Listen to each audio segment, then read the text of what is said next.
Good morning, everybody. I'm Ed Parco with Brian Galke, and we're ACES53. And if you haven't been here before, ACES53 stands for 4 Aces and a Joker, which is attitude, commitment, enthusiasm, and smile, which you bring to the table in sales. That Joker's unique ability that you either learn or you have naturally to help you in sales. And then what we do so Tuesdays is just Brian and myself. He always says like the two old men, but no, it's not the two old men. It's just one old man, Brian. And then on Thursday, we bring in a Joker to help teach you something or go more in deep and more deep or whatever. In depth. Thank you. That's the word I was looking for. And about the certain things. And today we've been talking about niching down and knowing who your perfect client is. And a lot of people are going, I don't want to do that because I need the money. You need to forget the money. Help everyone. Yeah, you need to forget the money and focus on this, because until you do that, you won't make the money. You need to get to your perfect client, get your message to them, and that way you can still help other people that come along, but you have to focus the message to them, and then you're going to be inundated. And if you don't understand what I'm talking about, just start listening to Alex Hormozzi's podcast. Just make sure I got that right. The game, you got it right. And start it from the beginning, go back. There's a lot of good information, and he really talks about this. And like there was a dietitian who've only focused on how to do your billing for other dietitians, and she's making $1 million a year off that. And he told her how to go more deep, and it could be $3 to $5 million. But her Instagram, she only had 5,000 followers, and she sold a lot. Yeah. So it's not about the following, it's about the perfect clients. So stop getting the vanity matrix and focus on the real. I'm not. I was making sure it's here. No, I was moving things over. Well, it was interesting. I was listening to yesterday. There's a guy named Manny Lopez who does a networking event 2 days in a row. And there was a lady who she said, I do coaching, but I only do women. One of the people goes, well, why only women?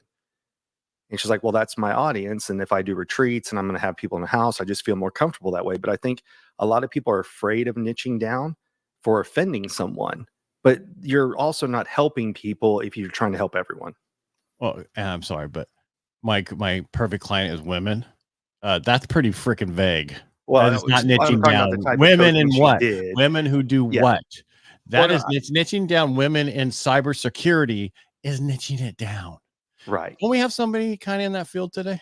Just slightly. You want to bring her in? I'll bring her in and you talk about who she is.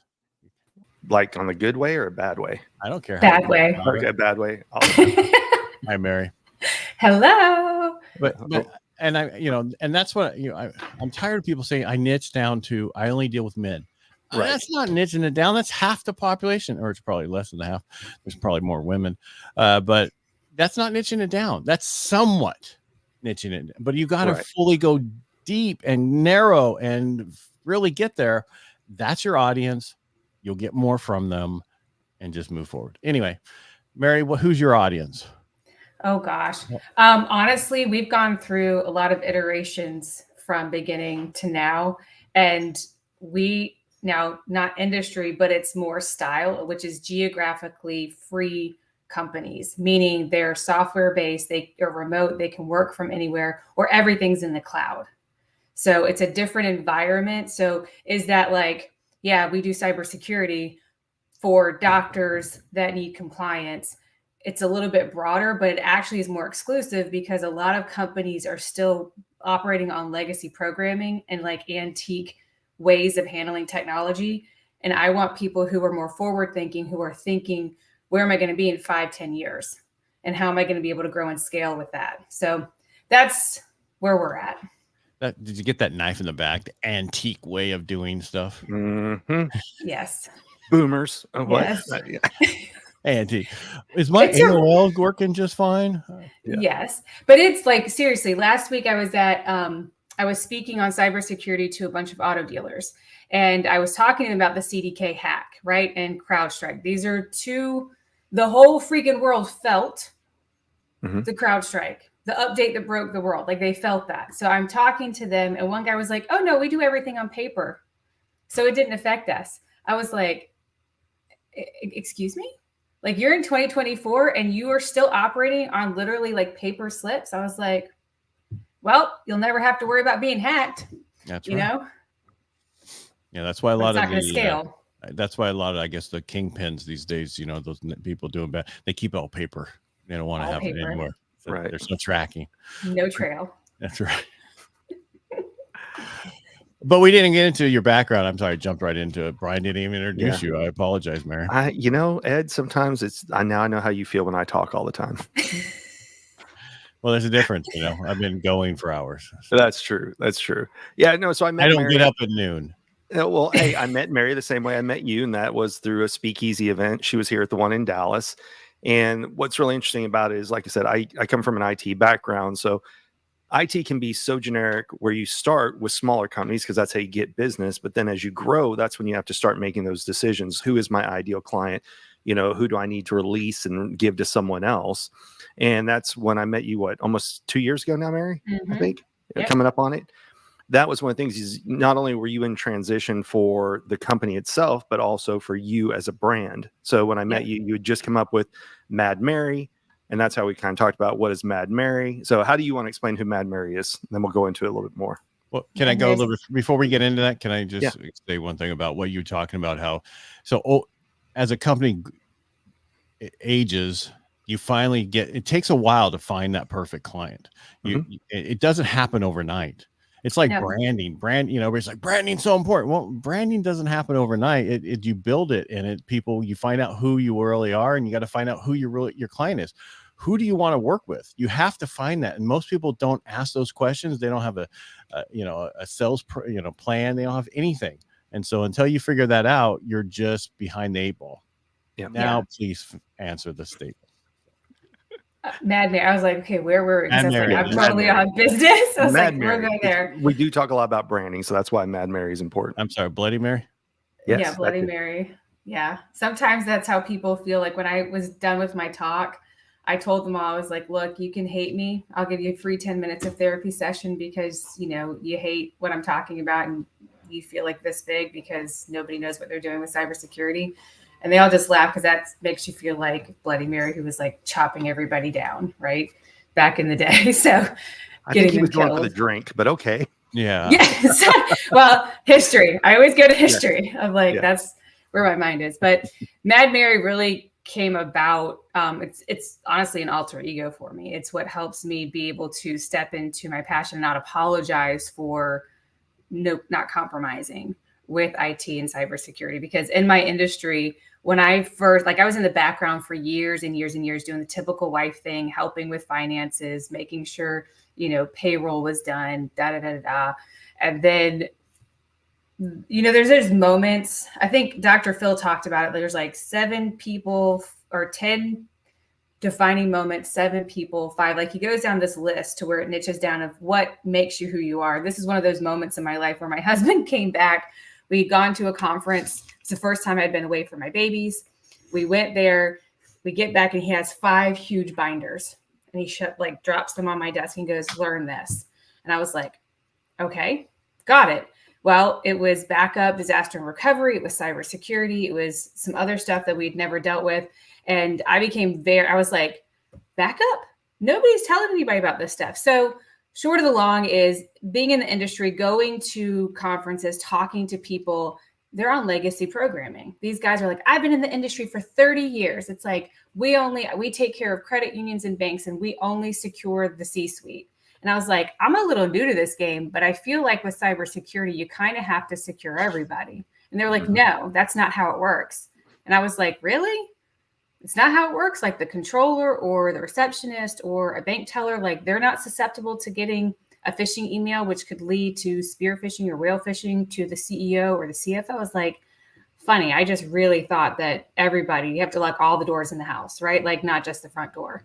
So that really started to piss me off. And hearing them talk about, they would brag about using the dollar store products and charging Nordstrom prices all the time. And I became, I feel my blood pressure rising now. It got me so angry because you're in a trusted position. People are trusting you to take care of them. And then you have the audacity to lie to them and to not protect them the way that they should be. It was just and it's still, I go out and I start talking about this. And then I call them on their shit, and they're like, I'm like, yeah, no, what you're doing is wrong. Now, there's a lot of good guys out there, but that's where Mad Mary came from, because the passion I have for people not being taken advantage of, people not being told one thing and then they're doing another thing, because at the end of the day, this is their company. This is their legacy. This is what provides food on their table, clothes on their kids' back, putting them through college. Everybody just wants to grow their dream. And if the cybersecurity people aren't doing their job, and they're saying they are, this is the only time in history that we can lose everything by the click of a button from somebody that you will never see. Mm-hmm. And so anyway, that's where Mad Mary, the passion comes from, is protect. Yeah, I'm like, calm down, simmer down. Yeah. But it makes me very angry still. Go ahead, Brian. You said I talked too much today. So No. I said, now I know what it feels like to be you. All right. So kind of like we were talking about on Tuesday with Ed. Ed was talking about really you have to niche down who is going to be your client. Now you talked about you kind of jumped into some things that people don't understand. So anything that's cloud-based it's not hosted in their office somewhere. It's hosted usually in a server farm somewhere else. Yep. So then you talk about. I actually have the vice president's definition of it if you want me to play it for you. Sure. I did watch Interns. It's up here in the cloud. Yeah. I did watch Interns the other day. It's on the line. So yeah. So then you also mentioned phishing and spear phishing. So if you want to explain that a little bit more, because not everybody's in cybersecurity. Yep. So we are familiar with phishing, which is we get a fake email that says like, hey, for people who are on any social media, your account's going to be shut down. You need to click on this link to resolve the issue. And then they click on it. And what they're really doing is giving those people access to your stuff. But what is spear phishing and the other things that you mentioned? Spear phishing and whaling. Spear phishing is targeted. So most companies, what happened in Las Vegas, that hack, when they broke it down, what happened was they went to the LinkedIn. They saw who was on the help desk for MGM Grand, for that company. I don't remember the name of the holding company that takes care of all of them, but they found people who were actually on there. So spear phishing is very strategic, and there's a lot of research done. So that it's like when you're spear phishing, you're not casting a net, seeing which fish you can catch. That's what phishing is. It's a broad net sent out to a lot of people, same email, to see who will bite, who will get the worm, and who can reel in. Spear phishing is more targeted, so that they're looking at the school of fish and they're finding the one that they want, and then they go after it. So in cybersecurity, they're looking through the company, the org charts, and they're finding who they can go after.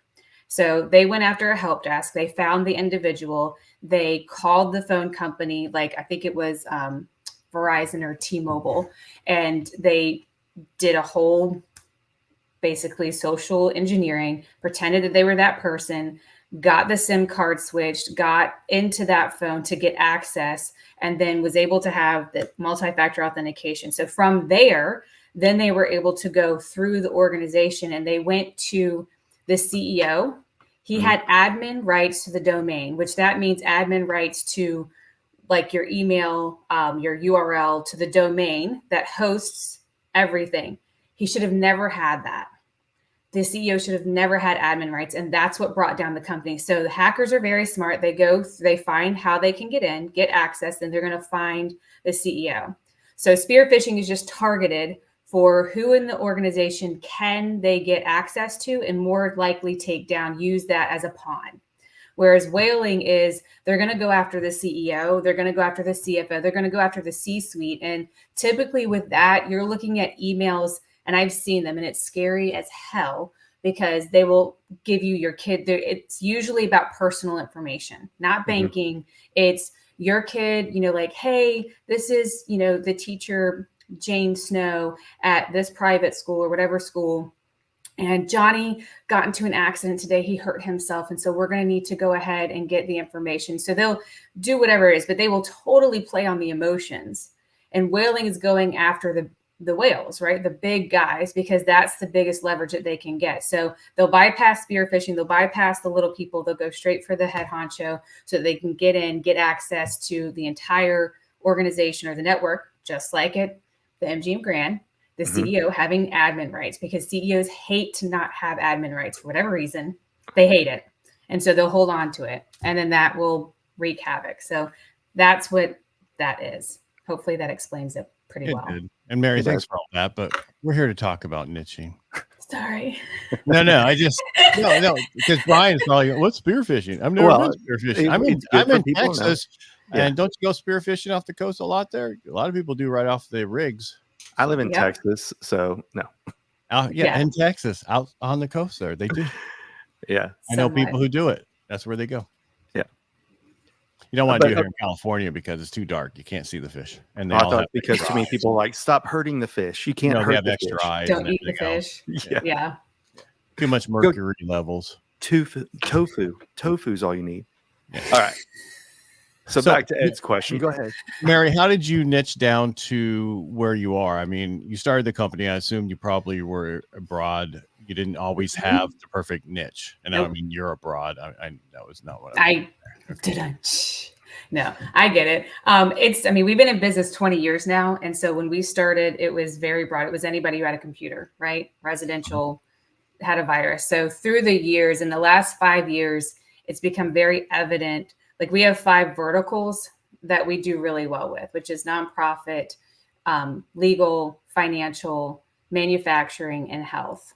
So what we have found is to go through and find out who we do best with. And that's what I'm constantly paying attention to is who are the clients that we're getting and who do we have the best relationships with?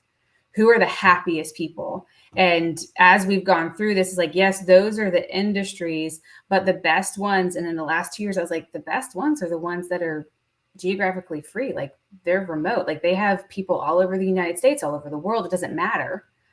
And we can take care of them. And that came because we're remote. I don't have an on-premise server. We operate completely off the cloud, which is, everything that's hosted in the Matrix world. I think that's probably the best understanding to give it. It's like people think of the Matrix. Yeah, that's where the cloud is. But it went through a lot of painful interactions with clients where you fail, right? And you suck.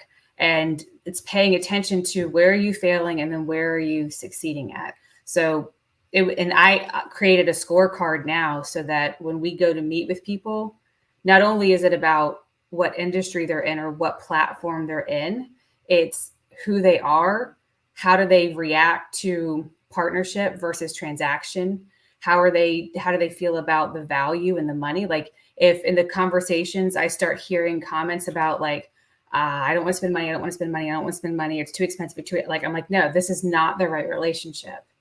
Because I'm not going to rake you over the coals, but I'm also not dollar store. So it's a lot of pain is how we got to where we are. A lot of failure. So I heard you niched it down to non-geographical people who are in the cloud. But then what you're also talking about is when you deal with customers who are a pain in the butt, you can actually fire them. And those are, people, just so we're clear, those are 2 separate issues. Niching is knowing who your market is, but you can still then get rid of clients you don't want to work with because they're the most difficult or they're rude to your people or any of those kind of things. You have once you niche it down and you know who your perfect client is, that gives you the power to control who you deal with. Yes. And that's been the biggest growth is through figuring out who we are, what we are. Acumen, right? Technology acumen. People who are on antique thinking or legacy programming, they're not the right fit for us. So that's not the niche we want to take care of. I need people who are forward thinking. So for me, it's not so much, I'm a mortgage company looking to support veterans. I have a little bit of background. That's my thing. So don't knock it. No, and it's brilliant, right? Like that's a very specific thing. I'm a little bit more broad, but it's still really not because of our market and how people don't understand technology. So when I encounter people, manufacturers who are still on servers that are moving to the cloud, there's not very many companies like mine that can do that. So that's a marketing technique that we use is going to manufacturers and saying, hey, are you tired of dealing with on-prem solutions and you want to move to the cloud so that you can have freedom, that you can have growth, so that you can get rid of costs and reduce it? So that's helped us just understanding what we are, where technology is actually going. That's created our niche for us. And we're 2 years into this and really starting to develop it.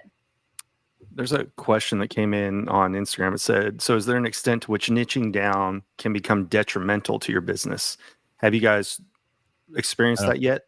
I don't think so. I think not niching down is detrimental to your business. Right. But they're asking, like, if you try and go too shallow, has anybody seen the reverse effect? And I know, for example, somebody who's in the IT industry, that they went for one vertical and all of a sudden that one moved away. Or, you said you just reread, is it Alex Hormozy's book? I can't remember whose it was I was reading, but they were talking about, well, if your only customer was newspapers before, right, and now the newspaper industry's kind of gone away, there are ways that it can be bad, but you guys, it's more rare than it is to be too broad, I think, is the answer to the question, right? Well, you have to constantly re-look and make sure that you're with your perfect client. Yeah. Period. You can't just like that example, but those people went digital, right? Well, did you follow them over into the digital world part of it, or did you just stay with the paper part of it? Which, I don't know, when the computers first came out and printers came out, we're supposed to get rid of paper. We'd never use it again, but we use more paper now than ever. Yep. So again, it's niching down to your perfect client is to build your company. You can still take other business, but yes, you have to understand where business is going in that arena. We changed so much. Certain situations, yes, you might have to change that industry. I'm no longer with newspaper companies because they don't print a newspaper anymore. Yep. But you can still deal with them on some other side because they're all digital now. Right. I think it'd be detrimental if you don't pay attention and you don't grow. If you're just like, I'm only going to take care of, like for me, I'm only going to take care of manufacturers that have servers on site and that have, 10 users. I'm not going to have very much. Like, it's not going to grow because things are changing. So it can be detrimental if you are ignorant. And I think what I've seen in the coaching world is people like, I will only do women who are in cybersecurity and then who are CEOs. Well, that's a very, very, very small market. So I think you have to be able to look at where is the need and build your niche on that. And what problem are you truly solving? At the end of the day, niching comes about what problem are you solving and for who? And is that a large enough market base for you to actually grow? And you also got to figure out, what are you selling to those people? Because those CEOs, that could be enough. Say it's 40, just hypothetically. Yep. That's a good mastermind. That is a good group that could be a very high ticket item for what you're doing for them. So that's enough for people. Yeah. Right. The one I talked about, the dietitian who focuses on just the coding to get paid through insurances. That is a very unique niche, but she makes $1 million a year with it. Yep. And can make more than that. But it depends on what you're selling. If you're selling, shirts. Sorry. That's my little dog. I'm so sorry. She was so good being quiet. Who did we upset? Anyway. Wow, Ed, I don't know what you said, but I don't know. They didn't like that. I tell you, my American bully's down here snoring, and you can't even hear that. So, yeah, we need to get you a better mic. Yeah, it's supposed to block stuff out. Obviously, it did not work. And what do you have? I don't know. It's on your head. It's on your head. I know. It's poly something. I know, but what you need to do is get like Brian and I a Shure SMB. I'll send you a link for it later. Yeah, because you can't hear everything on the side. You can only hear where your voice is. There, that's what I need. You guys can help me so that I don't distract during a podcast. No, it just makes everything better for everybody. Because then, like earlier this week, my bully decided to start sneezing like nobody's business, and it was so loud in here, but nobody else could hear it on the thing. Yeah. Thank you. Yeah, because I have Amazon. It comes to constantly, and my the American bully's fine, but the Rottweiler has a problem, and so then the American bully has to help out. I forgot where I was going or talking about at the time. I screwed it up. I'm sorry. It was the niching. Oh, it was you know? about You're the talking about the dietitian. mastermind groups, and Yeah, then Yeah. I mean, it 40 depends could on be what you're enough. selling them. If you're Right. selling them Yeah. $10,000 a year to be in a mastermind, that's $4 million. Yep. Yeah. Well, I think to answer the question the person had is niching down bad? I don't think niching down is. I think we're all three in agreement on that.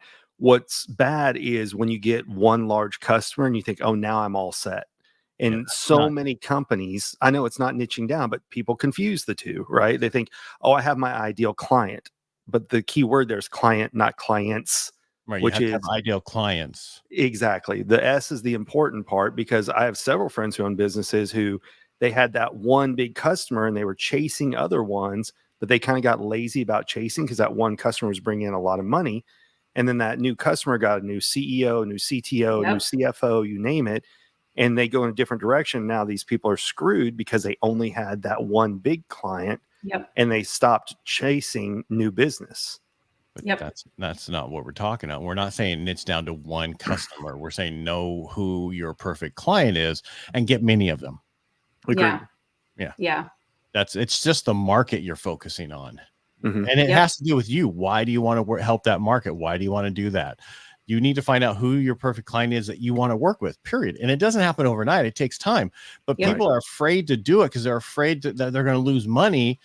And in the short term, you will. But once you get to your perfect client, they're going to hear what you're saying so much better and jump on what you're doing versus having to sell it so hard to everybody else. Yep. Right. And especially because if you pay attention to the specific problems for that niche, right? Like I'll take you, for instance, going after veterans, they have special funding through USAA and through bills and stuff like that, which they need. A lot of people don't know how to navigate that world. That's the problem. There's extra paperwork, there's extra hurdles to go over. My brother is a vet and I've seen him go through stuff, but understanding the unique problems and how you can take them through it. It's just like going to battle. I mean, at the base, we're all, we're human and we want to know people who are going to go into battle with us. And so part of niching down is, are you going to make them the hero and are you going to have their back during this so that when things fall apart, because you understand that niche's specific problems, that you are the specialist. Niching is specialization.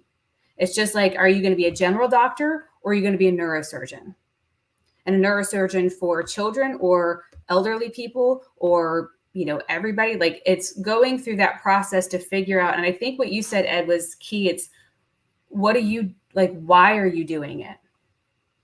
Like there's a passion that comes through for you. Why, like there's a specific reason why you're helping vets, right? To get mortgages so that they can have a home because of what they've done for our country. I think it's beautiful. Like that's a personal motive, right? It's the same thing. Anybody, what you're going to do, make sure that you understand why you're doing it, what problems you're solving, and then keep investing in being the specialist.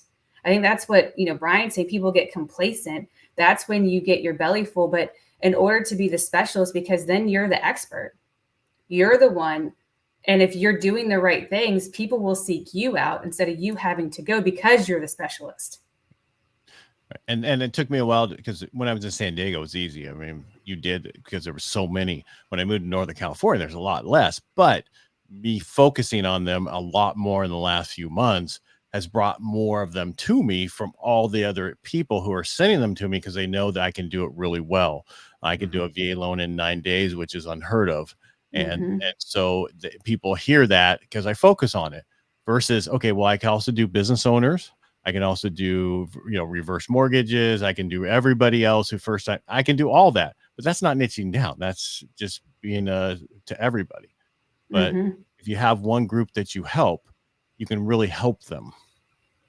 Focus on your niche. And it takes you a while to get there. I was there in the beginning, and then I moved into purchases, and it was like, okay, I need to focus on everybody so I can get every loan. Well, that doesn't work. What were questions? Now, is it okay to ask you guys questions? No, it's not allowed. No. Okay.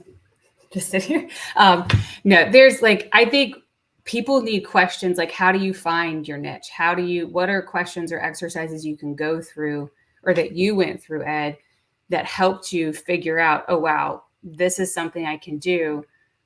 And then were you afraid to do it because of the fear of losing money, losing opportunity? Because they're trying, like you got to give up in order to give, or to gain rather. So were there any exercises that you did or questions that you went through to help you? Well, so what really pushed me was being the president of my Rotary this last year. I focused on veterans. I wanted to get the word out about the suicide rate for veterans. Everybody talks about 22 a day when really it's 50 a day. And there's real numbers that they don't count you if you didn't leave a note or you're not part of the VA system, which is ridiculous. So it's really up around 50 a day. And once I start, so in the beginning of the year, I said 22 a day and I did 22 challenge, but then I had more people come talk about helping vets and what they're doing. And it got to a point with all the different things. And then having the fire walk we did on the 12th and 13th of April to have veterans come and to listen to a couple of motivational speakers. And at the end of the night, 2 separate days, 2 separate groups, they actually walked on coals to overcome, limiting beliefs and everything else. And it changed a lot of lives. That was right there. So I need to give back. Because when I got out of the service, I ran away from the service. I wanted nothing to do with it because it was at a time where people didn't care about vets. And then 9/11 happened. People started caring again. And the problem right now is this thing is swinging complete opposite to where government and other people just don't care about vets. And that's the sad thing, because we have our freedom and everything that we have and be able to do is because of veterans who signed on the line and fought for this country. And so my goal is to really focus on that, to bring that. And I was talking to somebody else about what I do. I said, I really focus on vets, but then my other thing that I like helping is reverse mortgage people because it gives them their dignity back. And he's like, so you really deal in dignity with veterans and reverse mortgage. I said, yeah, that's what I really deal with. And so that's really helped me niche down more. And yes, totally afraid of losing because not being able. And again, this is before I realized, even though I'm niching to these people, if a loan comes in that's not one of them, I don't turn it away. I still do it. I'm just not focusing my message to those people. That's what you have to understand. When you niche down, you know who your client is. They're going to come to you, and then you'll have a few other people who come. Still, you can still deal with those. But I really focus on vets. Yeah. Did you feel like you found, this was a term that I heard, like we've heard triggers, right? And triggers, things that trigger you to past traumatic experiences, whatever. And then I recently heard about glimmers, and listening to you, it was you were paying attention to the things that moved you, right? Like that provided a glimmer. Do you feel like that's what also helped you kind of figure out your niche, to start paying attention to that, was things that moved you and you were like, wow, I actually feel that? Not to get like super feely, but I have one feeling. Anger. No, to me, I connected with them more. That we connected because we went through something together, separate times, whatever it was, it doesn't matter. I have a lady who's just getting out of the Marine Corps. Well, as a corpsman, dealt with the Marines. And so those you have that bond automatically. You tell me you were a corpsman, they're like, oh, my doc, the best guy in the world, blah, blah, blah. You have a connection with them where you talk to somebody else, you don't have a connection. Even if they're referred, you still have to build that trust and bond or whatever. With them, it comes a little bit easier. Plus, they want you to get to the point. They're very direct. I'm direct. There's younger people I talk to who, I don't want to say cry, but they're like, our personalities don't match. Yeah, go get somebody who'll hold your hand and hug you and everything. That's not what I'm here for. I'm here to help you get into a home, tell you what you need to do to get there. And they don't understand that. And that's okay. We don't have to work with everybody. That's about knowing who your niche is and only focus. So for me, that was the difference. Because I've been pushed into this arena over the past 3 years. Even Steve was going, you really need to focus on this, because I started a podcast called Helping the Brave. And at the time, I'm just doing so many things. And I've had my book come out. Well, I really should have had my book come out only for veterans. And that's what I'm working on now, is converting that book into just a book for getting a mortgage for veterans. And that's niching down. Yes. Can you niche down too far? Yeah. Veterans who only have the name Ray. Yeah. That's niching down too far. Yeah. I would be one of them because that's my middle name. So. But yeah, so I mean, it's scary because you look at what you're going to give up. And I heard this on Alex's podcast the other day, because I'm listening to all of them when I walk. I walk 5 miles a day now to lose the weight I have. I'm down 40 pounds. Congrats. And thanks. And just listening to them, they're talking about with school, how people are niching down their stuff. And some of these people are talking about how they had to give up $2 million to go full in on this other program that was losing them $700,000 a year, but it was what they needed to do. So talk about scary when they give money back to do that. If people are giving money back to niche down and change the way they're doing it, it must be very important and powerful. Mm-hmm.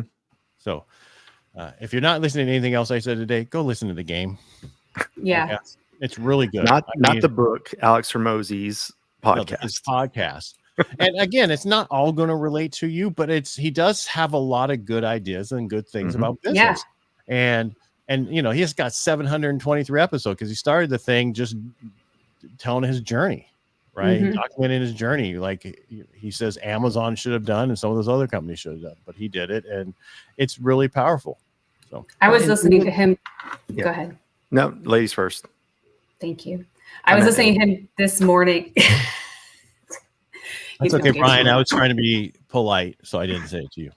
There you go.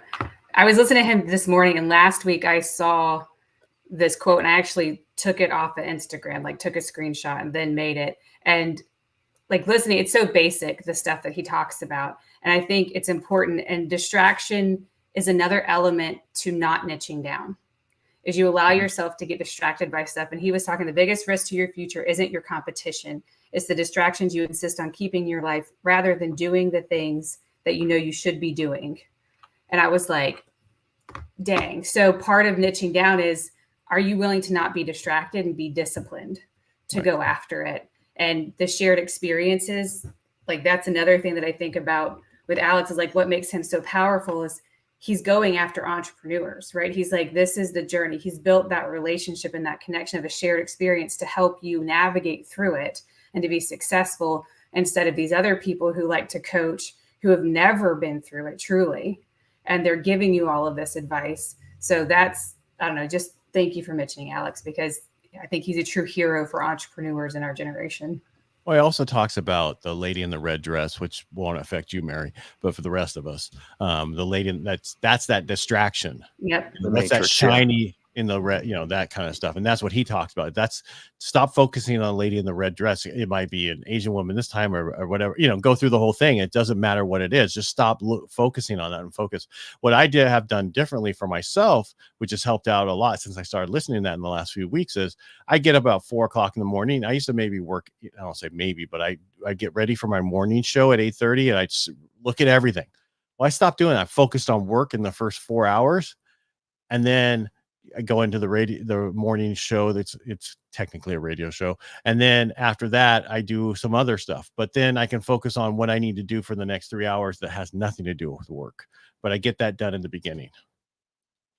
One of the things about Alex that I think is interesting, you talked about, you can go do his podcast. He has so many free resources on his page. And what's the reason for that? Is he wants to help businesses grow, right? Capture their data. But then his niche is you have to be in between $1 and $3 million. And then he's willing to take a look at your company. But if he does, he gets part ownership in it. And then he wants to help those companies grow. So he's still, like you said, he's got the only people he's working with are the 1 to 3 millions. But he puts out content for everybody that hopes that he can help them grow. So they'll be future customers. You know, his book launch threw everybody for a loop because he kept doing the Russell Brunson type. Well, and this much value worth $5,999 and $900. And when he gave away his book for free online and he gave away all these free resources, people didn't know what to do. I knew people who were listening to it. And when he kept quoting, oh, it's worth $5,000 and everything else, I thought, oh, this is going to be a $1,000 to $2,000 pitch. And they stopped listening. But in the end, he gave it all away for free. You know, and if you bought so many books at cost, you got a hat. And of course, people did that because then you had a hat. As a matter of fact, didn't you have a story about that? You wore your hat to the airport and somebody recognized it? Yeah, it was another entrepreneur. And so, you know, shared experience. It was an automatic connection right there, which is pretty awesome. And again, that's the same thing I have with veterans. You know what I mean? So, and other business owners, that's why I do the Inner Edison podcast. about your failures, because I want people to explain those, because people don't know how important it is to go through those, and other people have done it also. So don't worry about it. You just have to learn from it and keep moving forward. You're going to fail. And he talks about that all the time on his stuff. But just so you know, he is niching down even more. So some of the stuff they don't even look at until it's 100. They're higher now. Oh, are they higher now? Their EBITDA has to be 1 million. Yeah, but they're even looking at, they're at the point now where they'd rather do $150 million because of how much. And so they have to be really, they're not like it's as they get bigger, they're going bigger, meaning they're niching their perfect client down too. Yes, there's less of them, but they make more money on that. Exactly. Right. And that's what about niching down does, is you can focus on your market, and you can also focus on who you want to work with. And then you can keep getting niched down a little bit more to find that perfect sweet spot. Yep. That's what you need to find. That takes a while. And I think if that's anything that people hear from this about niching, is it is a journey, and it's going to be a lot of walking through what not to do, who do you not want. And that in the end, you're going to find that sweet spot. And once you get comfortable, then you're probably gonna have to shift again. So it's just part of the game. It's part of the niching game. Mm-hmm. I mean, back in the 90s, I was in a company that we only worked with veterans and only on refinances. Want to talk about niching now? So when rates went up, that company goes away. Yep. Mm-hmm. Yep. So that's why so again, there's your detriment. If you go too niche like that, yes. Follow me when that person asks you, can you? So you have to be smart about it, how far you go down. Mm-hmm. Yep. Yeah. Wow, I'm done. Easy. Aren't you supposed to do the Vegas thing? No. There you go. Mike. I will say with talking about time, and I think as you're niching and as you're growing as a company, that's what you have to pay attention to, because you will only attract what you are, and you will attract to the level of operational maturity that you have. And so not to be ignorant to the fact that, we don't do well with immature companies now, because we're more mature now. So the processes that we have, it's way over their head. So understanding too, like as you mature in your growth and in your journey, you're going to select people out. I don't know if select people out, but you're going to you're going to shed people and shed things. You're going to narrow your group. Yeah. You are going to narrow. It's just like growing as a person. I don't fit with my high school friends ever, right? Like completely different. But when I was talking with Ed Milet a few weeks ago, I had the privilege to sit in a meeting, and he's like right here in front of me. I was like, this is amazing. But he was talking about, it's a lot like Alex Hormozy. It's reconstructing our concept and perspective of work. And what you were saying, Ed, is like, now you work the first 4 hours, and he was talking about splitting his day up into like 3 days or 4 days, something like that. And that concept of like, what can I do in the first 4 hours? What can I do?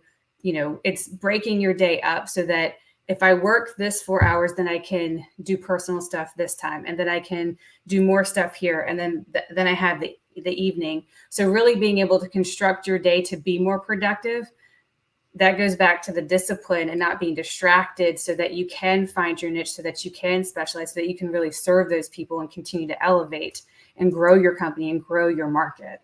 Right. And also get you to the 4-hour work week. Yes. Yeah. Mm-hmm. Yeah. I mean, so you can focus on what you really need to focus on, and then get rid of everything else. And that's what it's about. And people don't realize that's really important. But back to Ed Milet, only thing I remember of him is be the one. Yeah. Right. One more. Do one more. Just be the one. I mean, that was his book, right? Yeah. The Power of One More. The Power of One. Yeah. Yeah, but in his thing is, he tells you, because I saw him at Funnel Hackers, and he said, and in his thing, it was about be the one in your family that does the difference. Be that one.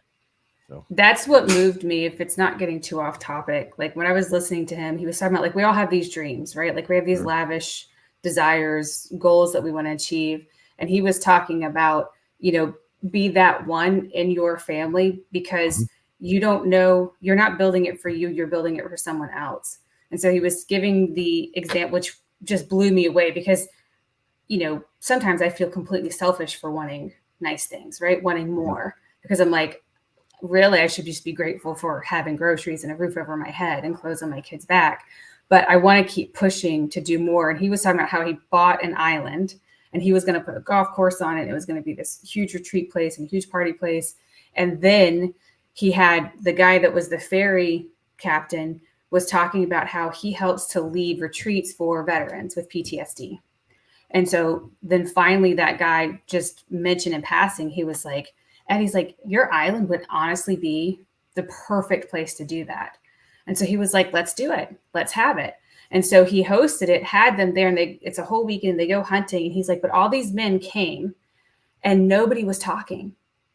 And these are men that were in the Korea War to the last, in the Middle East to wherever they're at now. I don't know what war it's technically classified at, but deployed men who'd been through some stuff.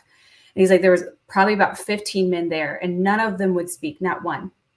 So he came to dinner, like had paper plates. They're just sharing a meal. And then he asked the one who was in the Korea War, I think his name was Ollie, and he talked to him and just started talking to him. And then that was that was the keystone to the whole thing. So that now these men are actually starting to heal. And then they were crying and they're sharing.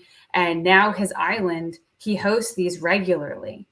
So that this island, what he thought was for him and his pleasure, is now changing the lives of veterans and people who've served who are dealing with some pretty heavy stuff, which I think is the most beautiful meaning, be the one, because you don't know who it's for. Sure. You don't know what change you're going to make. And there was a lot of freedom in that. That's amazing. And that's why when we did the firewalk, it was brought to my attention and I said, let's do it. And so we did it. And we're doing it again May 3rd, 2025. That's awesome. Yeah. I like real fast on it. Since we're talking about, might as well wrap up with them too. The stories of him being so broke that they had their water turned off. So he would go to the gym to shower or they'd swim in the pool to rinse off to where he is today is absolutely incredible. Mm-hmm. And the fact that he shared having an alcoholic, abusive dad is what actually made him successful in learning to read people is a whole crazy story that, now if I'm at events and somebody says, oh, I'm naturally good at reading body language, I'll go, so what trauma did you experience? Yeah. Did you grow up with a rough childhood, like an abusive parent? And they're like, what, how did you know? And I'm like, oh, that's just what I heard from him, from Ed. Mm-hmm. But it's very, very interesting. But yes, his stories, and to Ed's point, that's why he does Inner Edison, is because you got to hear about where people came from, not just where they are today. So the fact that he's got this beautiful house, and I think Malibu or whatever it is on the ocean and everything else, this is the same guy that had to go to the gym to shower and had his water turned off. Bradley talks about having to hide his car a few blocks away so they couldn't get repoed, but everybody sees where they are, not where they came from. Yeah. I think trauma and pain are really the indicators for where you can find your niche if you pay attention to it, because it's what's the driving factor. And by the way, that's where most entrepreneurs come from, those issues. That's why when they become entrepreneurs or other people, and a lot of those people, it's what I find in the military, people have PTSD is because it's really from a childhood trauma. And then they go into the military because normal people don't run towards danger. They run away from danger. Only us who are crazy run towards it. And so we see other things that exacerbates that. And so I was talking to a lady from the VA and she'd been there for 30 years. I go, have you ever noticed that? And this is just me from doing a podcast for almost 3 years, that most people, I'd say 80% of the people who have PTSD have something in their childhood that has exacerbated that. And she's like, no, I didn't even think about that. I'll start looking. I'm like, give me a break. Nothing like, you're really here to help people. Anyway, move on. Yeah. Yep. All right. Perfect. Thank you. Yeah. Thank you guys for having me. Take us out, Brian. Letting my dog scream in the background to contribute. Well, we'll have Mary back in when we're on another subject, but everyone, thank you again. Not her dog. Not her dog. Definitely not her dog. And when she has her new mic, that'll be the requirement. Can't come back till you upgrade your mic. Yep. I will do it. Send me the links. I got it. That's right. But once again, everybody, thank you, Ed, for being here, Mary, for being here. We are ACES53 on Tuesdays, just Ed and I. On Thursday, we have somebody like Mary, who's the special guest, aka the Joker, that's going to bring on a special skill or talent, or tell us about what made them successful. So the best way to support us is to subscribe and share with your friends. Other than that, we will see you guys next week.